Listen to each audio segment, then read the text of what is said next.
Hola, bom dia. Carl Monson here of expatsportugal.com with the Good Morning Portugal show. Hello, how are you? Tudo bem? Please answer in Portuguese this morning. There you go. There's a curveball straight away. Do your best, please, to answer that question. Tudo bem?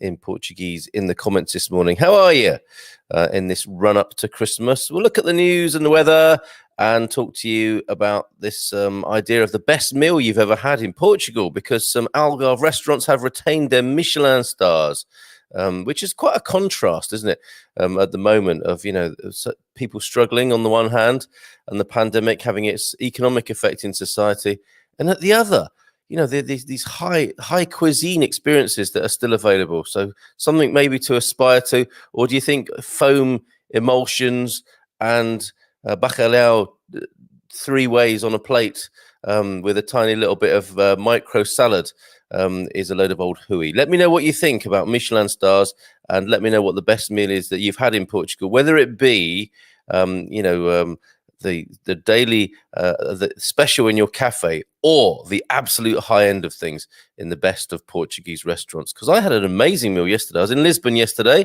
and I have to say, it didn't feel very festive in Lisbon. I think the provinces are doing it a whole lot better. Where I live in Anadia, fantastic. Where I went to the other day, Agada, fantastic.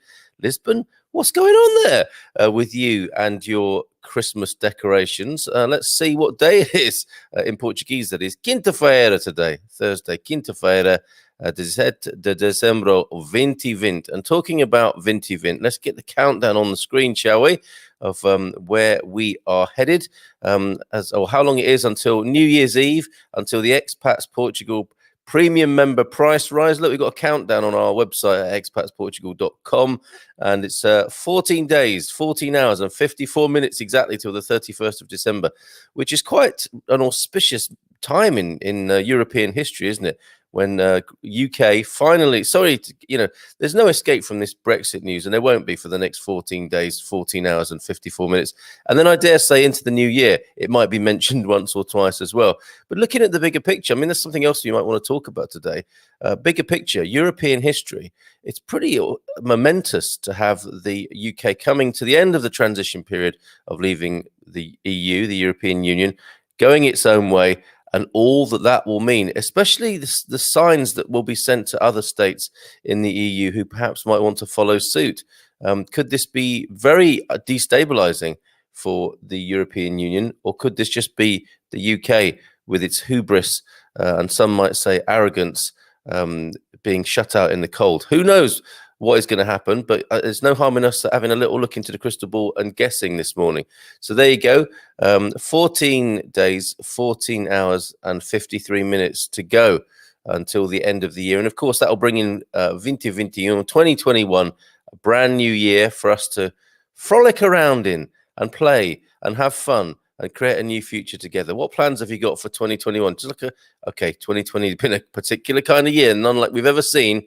Let's just have a nice quiet year, shall we, in 2021? What are your hopes and dreams, and maybe even your fears for the new year coming up? So do let me know that as well. And can I have yesterday? It's possible that some of you've tuned in this morning just to see if the sound is on, because I was talking to myself for about 6 minutes, I think, yesterday, 7 minutes, and all the lovely people, a lot of whom aren't here this morning. They're probably saying, I'm not going to watch that Joker again. I can get a much better quality of silence just looking out the window, basically. But if you can hear me this morning, can I have a few thumbs and likes, please? By way of a virtual. Oh, well done, Carl, for switching the sound on. Really good. Good job. and a few good mornings to you this morning. Bon dia to you, Joel, up in Porto. Your attendance is impeccable. Exemplary here on the Good Morning Portugal show and the evening shows on the Portugal show as well, that we do it from 10 o'clock Lisbon time. Thank you so much for being part of things, Joel. And you've offered to do buying a second-hand car in Portugal special in the Expat Man Cave tomorrow night, where all the geezers get together, have a bit of a drink and unwind the week together. So that should be interesting to learn how to buy a second-hand car in Portugal. The pitfalls, obviously, as well as the how to get the best from buying a second-hand car in this country. So thanks, Joel. Gail, bon dia. You did get to the Marisa concert last night. Please, can we have your review? She was fantastic, and it was great to hear live music again. First time at Panchino. Campo Paquino, which is the most extraordinary venue, isn't it? Was it originally a bullfighting ring? I don't know. But Campo Paquino, a major auditorium in Lisbon, of course, and a shopping centre. You can get something to eat, go to the cinema, and you can see gigs there. And Gay also Marisa. And if you don't know who Marisa is, Maritza, please look her up on Spotify or YouTube. Most incredible modern fado artist. Tell us more, Gail. That sounds fantastic. Andrea Pereira is here. Bon dia to you, and a bon dia from you, Andrea. Nobody's answering me. Tudo bem? Tudo bem? Good. Bon dia from Catarina Batista. I would love to have a correspondent to be virtual friends and chat. I intend to improve my English. Thank you.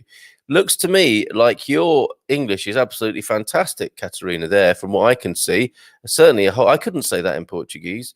What would I say? Querido amigo, para amigos virtual. Yeah. And then I'm lost, apart from saying obrigado at the end. So your English is fantastic. That's not to say we can't find you a correspondent and that we shouldn't help you in your endeavors there. So sign up at expatsportugal.com, stick that on the forum, and I'm sure you'll get people from our community corresponding with you, many people, and then you can choose your favorite pen pals from those. Will is here. Bon dia. Suddenly wanting snow. Feels like that would make a bit of joy for Christmas. If you go to the closest I don't know if there's still any snow on the ground in Portugal. Is there up in the hills there in Serra da Estrela at the highest point of Portugal, where I think where Vodafone have their ski resort? There's a Vodafone ski resort in Portugal, as I understand it, up the highest point there, Serra da Estrela. Is that still snow-capped? Can anyone tell me? Failing that, Will, go to Agada, and there's an opticians in Agada that has the most brilliant snowstorm effect in their window. You'd love it, mate. They in those beautiful lanes there that are carpeted with the umbrellas above you, the Christmas lights come on. And actually, we were there the other night and showing the kids the great big snowman. It's an incredible town, Agada. At the best of times, an incredible bohemian, artistic, creative town. And Christmas they do brilliantly as well. And my starter screen was Santa's Volkswagen Beetle. You might have seen it there.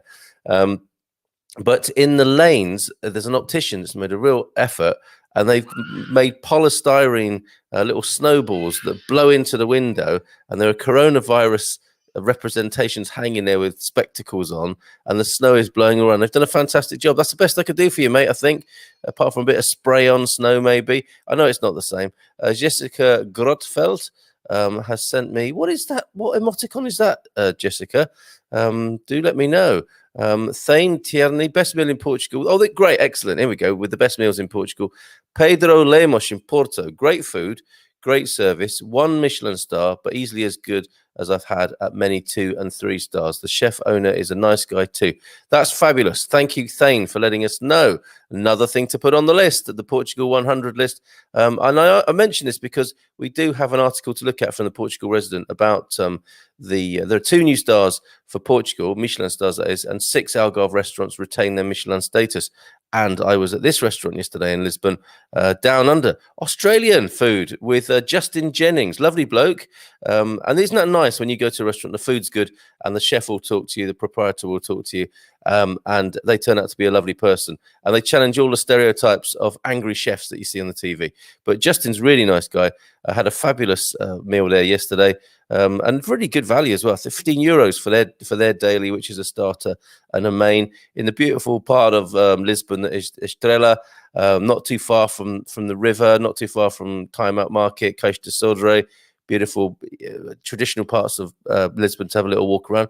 But I do have to say the festive spirit wasn't in abundance. Couldn't see much of it. But I mean, I drove through town, and I like I said, I think the provinces are doing it a whole lot better. So, but would recommend. It's not Michelin starred as far as I'm aware, but maybe it's not that kind of restaurant. It's just fantastic Australian influenced, inspired food, which of course Australian food is influenced and inspired by food from all over the world. I had a Malaysian fish bouillabaisse starter, and then for a main course I had salmon on Indonesian rice noodles. I'm making my mouth water again. So thank you for that, Thane. Come to the weather in just a moment. I'm too busy looking at your comments. of all the things that happen on the show, your comments are the most important. So we'll stay with that for the time being. Andy Craig, bom dia. Bom dia to you. Tudo bem? Andy, come on, let's have some answers here in Portuguese. Catherine Nichols, bom dia to you. Tudo bem? Catarina, or como estás? In return, I can teach Portuguese/French if you want. Then there's a fantastic offer from Catarina. She needs an English correspondent, friend, pen pal kind of business, and in return, we'll teach you Portuguese e Francais as well. That's a great offer in the comments this morning. I just hope we can get out to Portugal in 2021. Think it's too risky to book flights yet. I miss Portugal and my Portuguese family so much. I bet you do, Andrea. I'm so sorry to hear that. And fingers crossed for that all changing very soon. Something that you want for 2021, obviously, as we count down. Let me just give you another reminder. Let's see. It is 14 days, 14 hours and 46 minutes to go until a new year. We turn a new corner, turn a new page, start afresh, hopefully have something a little bit different in front of us. Not just Michelin plates of fabulous food, but a new year with new horizons. Yes, you can be heard. That sounds so dramatic, doesn't it? I shall be heard. Not quite like Tom Cruise. Anyone see that yesterday? Tom lost it, didn't he? Tom Curse. There are a number of brilliant Sun headlines about the Sun newspaper headlines about Tom's outburst at people, I think, on his set. And he completely lost it. It's worth looking up. And he's effing and jeffing away there, totally lost his rag. Quite a performance. I mean, we're used to his performances on screen, but his performance, blasting people that was released yesterday is quite extraordinary. Wow, Tom, easy, man. Take a chill pill. Bon dia from Northern California, from TP Lawson. And yes, you can be heard. That's fantastic. Como estás? Tudo bem? Mark Anna Inns. Bon dia from sunny Dubai. What? Are you really in Dubai, Mark and Anna? Fantastic. What are you up to? Sunshine. Very smiley face for Gary over there in Algarve. Yeah, it is a very sunny, bright morning here, albeit a little bit chilly and condensatory this morning. Yes, we can hear you. Winter storm just started here in Maine. Isn't this lovely to hear from all over the world this morning? We're supposed to get 8 to 12 inches today. However, it's supposed to rain before Christmas, so it may all melt away. Is that normal for you in Maine? A bit of Christmassy, white Christmas goings on there. Lisa, great to hear from you. What time is it? Excuse me. What time is it for you? Let me just have a sip of tea. I think my my indulgence yesterday is catching up with me. Stand by.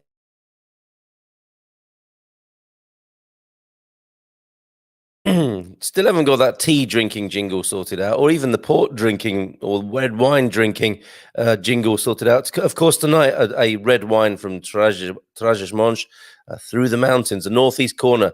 We're tasting a vinho tinto from Trás-os-Montes, the selection of Rachel and Frank, who are wine club ninjas in Lisbon. See if you can get yourself, if not that particular one, the Trás-os-Montes tinto. Vinho Tinto, get something from up there in the north to try with us tonight, just after 9 o'clock, after our webinar that we're doing for the D2 visa. We have a D2 visa webinar special with Gilda this evening from 8. Did I say 8 for the wine tasting? Just after 9 for the wine tasting. The D2 Entrepreneurs Visa special webinar at 8 tonight. Never far from an Irishman or an Australian, says Gary. It's true. I was quite surprised, to be invited to an Australian restaurant in Lisbon. Quite an unusual twist. And I did ask him about, the proprietor Justin Jennings, about the Australian diaspora, Aussies all around the world, and whether there are many in Portugal. And it's a silly question. Of course there are, because as Gary says there will be a big Irish and a big Australian community. Such great world travelers in Portugal and anywhere else you like. Bon dia from Bury St Edmunds, missing Portugal, says Ana Lucia. How are you this morning? Is that your normal place of dwelling, Bury St Edmunds? I thought you was a Londoner, Ana Lucia now. But good morning to you. Tenho muito saudade de Portugal. And she's got a lot of homesickness of the Portugal there, has Ana Lucia. So sorry if we're making that worse. Hopefully in some ways we're making it a bit better. I'll take a look at the weather for you in a minute, and also those Michelin stars down in the Algarve. Something to look forward to. What is the best meal you've had in Portugal? That's the question we're asking today. Keeping it light. we may look at some doom and gloom headlines. Let's see how that goes. Anything else caught your attention in the news in Portugal? Anything else you want to say? This is a community space open for your sharing, communication. What is it you'd like to say? What is it I'm missing? Bom dia a todos. Serra da Estrela. Yaha abierto su temporada de esqui en Portugal. I wonder what that means. Please help somebody. Good morning to you, Jenny, in Belgium. How are you doing? Ça va bien, I hope. Bon dia, the sun is shining in Nottingham today from Michel Castro Vieira, some Portuguese expats in UK tuning in. And Marisa, here we go. Here's the review from last night's Campo Pequeno concert for Marisa. She was beautiful, accompanied by 3 guitars, accordion and drums. She sang for 1.5 hours. Bet that was wonderful. Thank you for that, Gail. I'm glad it went ahead. It got delayed, didn't it? And you were wondering earlier on this week if it was going to go ahead. I'm glad it did. Still in America, says Thane, but we're moving to Portugal in a couple of months. I may want to take you up on your offer when we get there. I don't know. I can't remember which offer that was, but yeah. Okay. I'm up for it, Thane. Was that a beer, a coffee, a meal? I don't know. We are here to celebrate my son's wedding on the 26th and enjoying a different culture for a change. How lovely. Mark, I'm thinking, is corresponding there. One of those people that shares a Facebook ID with a spouse. Is that a good idea? I wonder. What with all these requests you get from these strange-looking young women with the craziest eyebrows and quite a lot of plastic surgery, I think. Nothing. I'm not being judgmental about that, but they do accentuate things that are rather gravity-defying and a little odd. For my old-fashioned taste, I have to say. But they keep sending me friend requests. I don't know why. Honestly, I don't encourage it. But there you go. And I imagine that could be difficult if you share a profile with your spouse. Let me know how that goes, Mark and Anna and Mark. I'm all over UK. My home is Cheshire.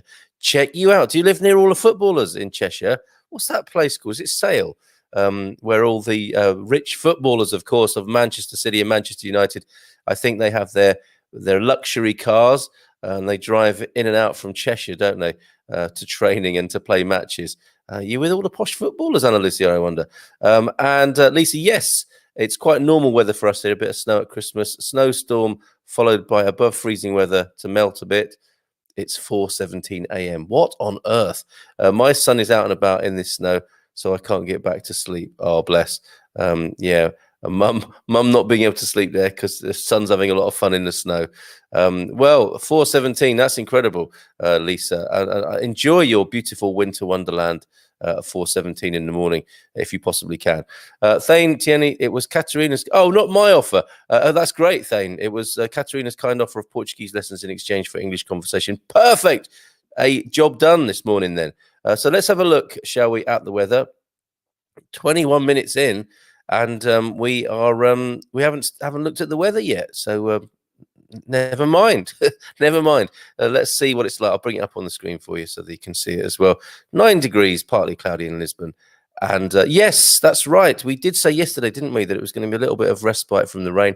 Coming back tomorrow and for Saturday, the rain in Lisbon, but a partly cloudy day, a little bit of sunshine and blue skies, though. Isn't that great news? Porto, similarly, a little bit of sunshine peeking out from behind the clouds. 14-degree high as well. That's pretty good, isn't it, for the 17th of December? 7 degrees currently, mostly cloudy. Coimbra, 5 degrees. Yes, chilly here.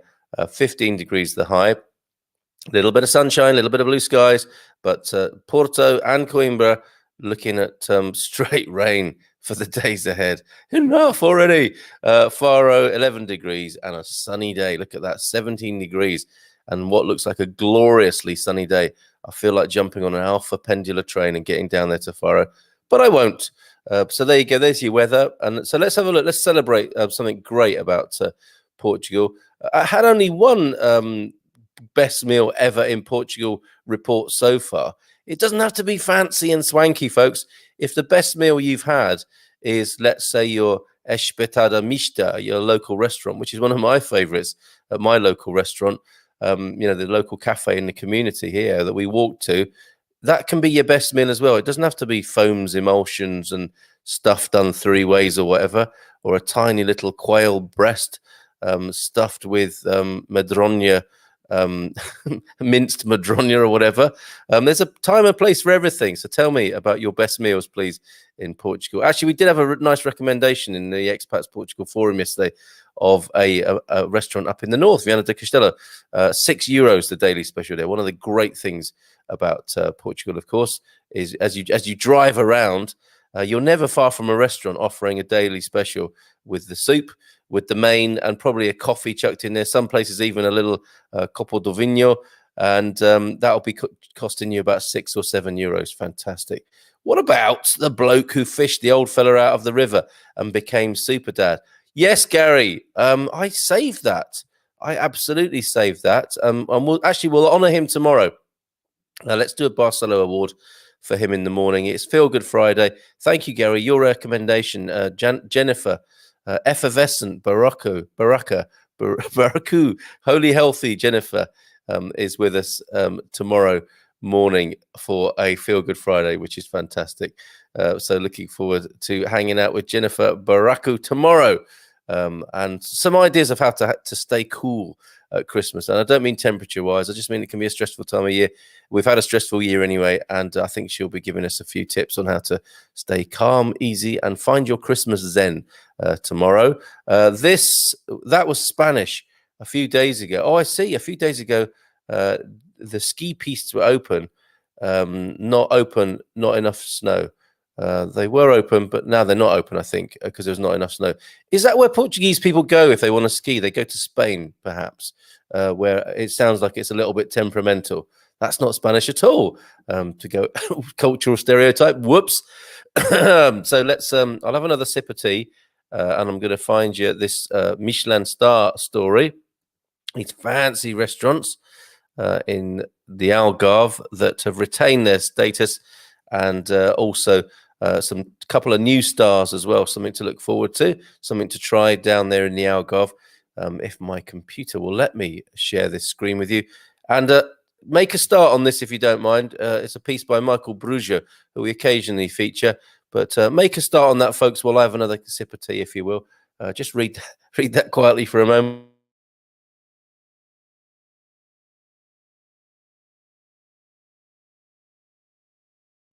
You know, sometimes a cup of tea is as good as any fancy meal, and I found some PG Tips tea bags. Brits will know about the PG Tips brew.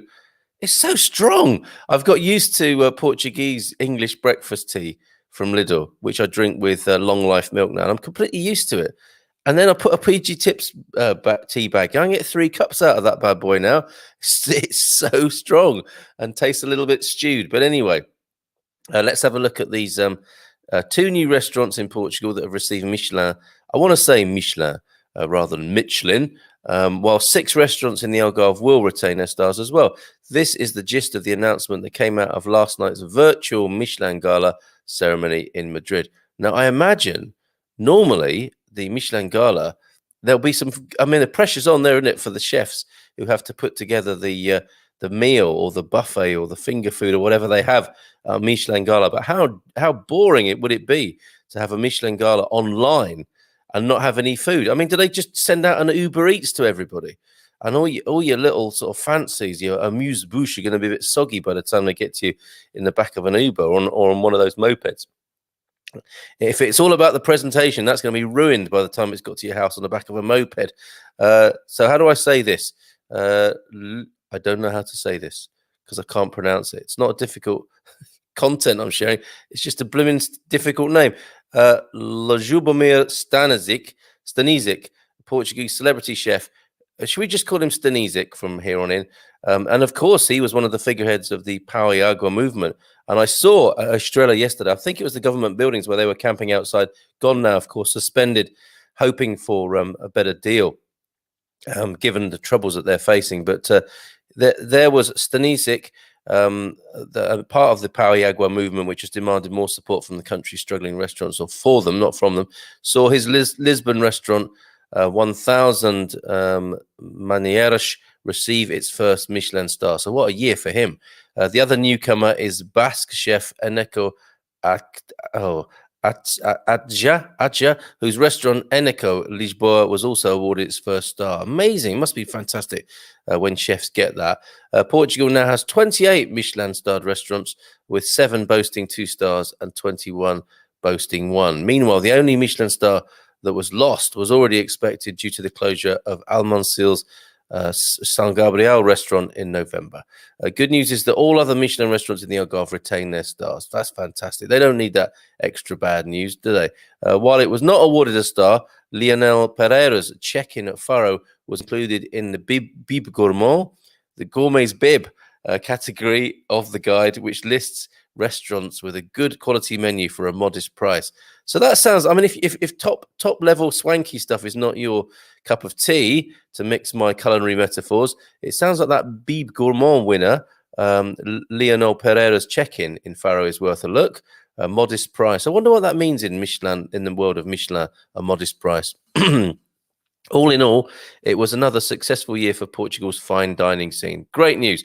Bonbon owner Nuno Diogo has celebrated the accomplishment, which comes at the end of a very difficult year on every level for the restaurant sector, and Bonbon in particular, says Nuno. And he continues to say, it is the 6th time we have received this distinction, which confirms the quality work we have carried out over the years. It honors us to receive this recognition during a particularly difficult year, one of many sacrifices and uncertainties, said Nuno Diogo. The dedication and persistence paid off, and this is a prize for all the difficulties we overcame this year. It is a prize that fills us with pride, but should also fill Lagon with pride for having a restaurant with unmatched quality. Hear, hear! Meanwhile, Rui Silvestre's Vistas has taken to its Facebook page. Very proud to be part of this renewed gastronomic guide with a Michelin star, for which we have worked so hard. We thank all our partners and customers for their support, and to our team for their dedication. I like the look of this. I like the look of going on tour as Good Morning Portugal, and maybe doing some reviews of these restaurants. If you're watching, folks, me and all my friends here are very open to coming and doing a review. So look at all those 2 stars and all those 1-star restaurants in Portugal. I didn't realize there was so much fine dining in Portugal. That's really good news. And a photograph, I think, of some of the restaurants and their staff celebrating with arms in the air there. Fantastic. That's a nice news story this morning. Let me see what else is going on in the news this morning to share with you. Anything of note? Yes, Gary, good shout on the fella who fished out the other fella from the water and got a call from the president late into the night.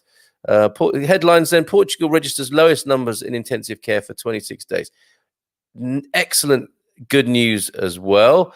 There were monster fines promised for anyone flouting Portugal's COVID rules for the monster waves a few days ago in Nazaré. That seemed to have come and go without incident, which is good. Irish star fighter Conor McGregor prepares for his UFC return of scrapping in the Algarve. Is that the preparation in the Algarve? Yeah, I don't think that the event is happening there, is it? But Conor McGregor training in the Algarve by the sound of it for his UFC battle. 9 million fewer appointments registered at Portuguese health centres in October. Good heavens. There's a population of 10 million.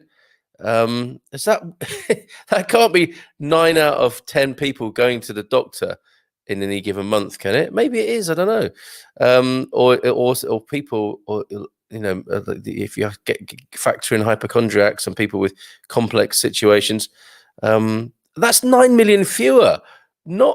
That's an extraordinary figure, isn't it? And this is the underlying problem we've got, of course, the other health difficulties. We've obviously got COVID in the pandemic, but with 9 million fewer appointments registered at Portuguese health centres, what is that masking for the future? Quite extraordinary. And Algarve's Portugal Masters makes seasonal switch to spring. The Golf Masters will be in spring. And hold on a minute. How very dare you? I wanted to read this the other day, actually. We'll look at it now, and we might end offended today on the Good Morning Portugal show. After EU Commissioner says, after years of support, Portugal's still a backward country. Well, I've got one thing to say to you. Who are you? Elisa Ferreira. After all, I'm quite offended on behalf of all my Portuguese friends and countrymen here, where I have temporary residency.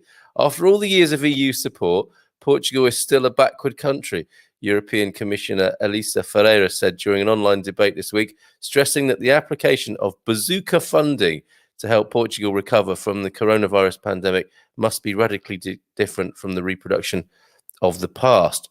It will have to be much more environmental, much more digital, and much more balanced socially and spatially, she said. That sounds a bit blah, blah, great reset to me. I'm not warming to this woman yet, but let's give her a chance. On a national level, it's time for the country to think what it wants to be.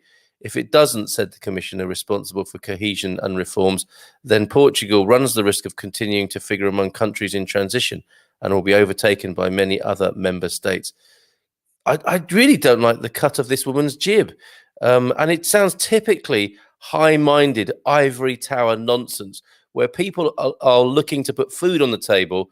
They don't want to hear about digital this and that and electric cars. They want the basics. And it's no wonder, a country might fall behind if the great and the good so-called are looking at a digital future whilst overlooking rumbling empty bellies. Come on. Ms. Ferreira pointed out that GDP per head in Portugal is extraordinarily low or very low. And there's no escaping that. But I'm not sure the focus is right here. No matter how much Lisbon grows, the rest of the country is too far behind to allow Portugal to take off. In other words, the commissioner explained the pandemic emergency has created an opportunity.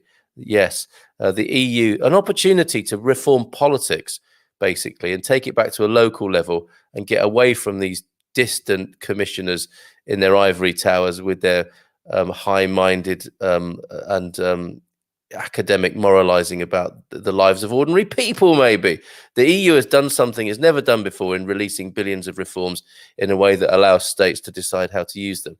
The onus now is on the states making the right choices. That is so condescending, paternalistic, and awful as far as I'm concerned. Yeah, I haven't warmed to her, as you may have realized there. What just came over me? Anyway, let's have a look at your comments. The Nasa do Sol near San Martino de Porto, the Javali, really needs some of that. So there's a nice recommendation. Nasa do Sol. What is that? Is that sunrise near San Martino de Porto? The Javali, the wild boar. Gary likes that. Prego, on a very Portuguese bread with a glorious sauce in a little cafe snack bar, a Frejo de Espada in a Cinta called Cintadouro. Cintadouro there.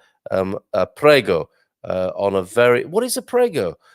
Please explain more. Love a cup of tea. Tea is the answer to the world's problems. That's such a British sentiment and beautifully put, Andrea. Thank you for that. No, it was the Serra Estrela, Portugal, in the Spanish news. Oh, I've got you there, Jenny. Okay, not enough snow there up in the Serra Estrela. So no, Will, you can't get your snow this time of year yet. It may snow again, of course, before the end of the year. For ski, Portuguese usually go to Sierra Nevada. The ones with more money and that are more pro go to Andorra by car or plane, and the ones with even more money go to the Alps. So there you go, flying around Europe with their skis, with those great big ski bags. Thank you for that, Anna. Good morning to you. 1,000 manieras was excellent. I ate there in January. That's good to know, Thane. You're a bit of a bon vivant, aren't you, Thane? Our favourite restaurant is Solar dos Amigos near Caldas de Rainha. Always great, large portions and great atmosphere and service. So there you go, another one, Solar dos Amigos. Thanks, everybody, for your recommendations. Love it. Hank Stalika, a great name. Good morning to you, Hank. Hi, guys. Good day. I'm thinking possibly an Australian. Good to hear from you. What I noticed in Portugal is that there are almost no restaurants in the intermediate segment. Yes, that's a good point, Gianni. Yeah, high-end or your regular sort of cafes and restaurants, star restaurants in the cities, and ordinary but tasty restaurants everywhere, but nothing in between. Good point. A load of EU bulks.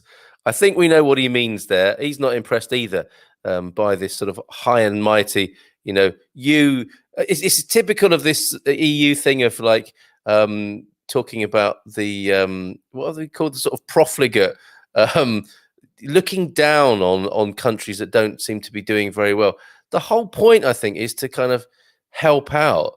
It's called a European Union, isn't it? It's not people working together to address problems, rather than sort of issuing these. Oh, you're not doing very well. You need to get a grip, and you need to. And it's like, we won't be giving you any more money if you can't manage this money. I just think it's so condescending and patronizing. I agree with you there, Gary.